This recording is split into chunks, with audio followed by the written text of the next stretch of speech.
Ha, tozlik qildikmi? Ha. Voy dada, nimada açıq şoxlu bor? Şoğul çöp ötüp emas.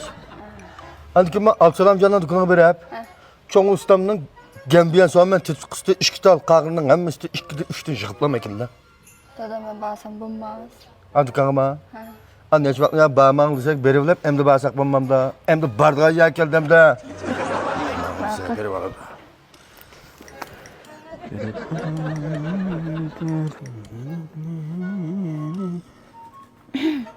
Voy, Şimengal çizlikmi? Çizlikmi? Çıkıp qapsızga? Çoğun ustamdan tetikular çıqqandim. Qarsın dep biray? Dadam gelmeyen soğuk men gamra. Qağın özünüz bilip be. Şerbati. Gembiyen soğmen. Ama. Ana men tukam gembiyen soğmen amraq. Ma sezman nengo amraq.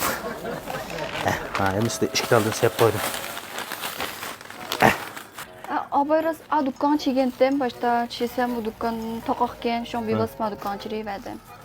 Voy, o dükkanına enikin uşaq valla top oynab chiqib o'tibdi-ki, bo'ron chirib, hamyalliq topa.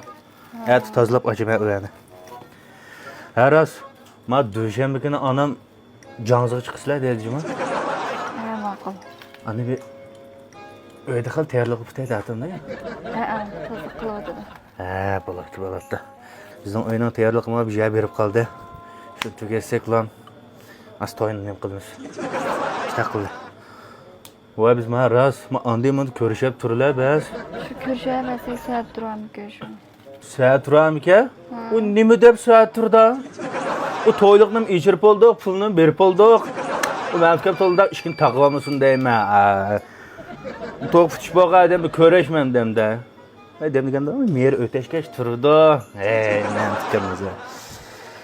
Ko'rishib turlar ish qilib. Mana ish puli qoldiras. Ya bo'ldi, uni pul olmaymiz. Dadam cho'qim pulsini berib enkayinib chiqqan bo'lam deganda.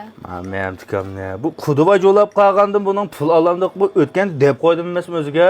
Bu hisobot deb gap yo'q, yetib etdim deb. O'zi bilan bir ko'rishayman men tikamdan. Ichirkita yuraman bo'ldi. Ma'qul. Ma'qulmisan? Ma'qul. Ma'qul.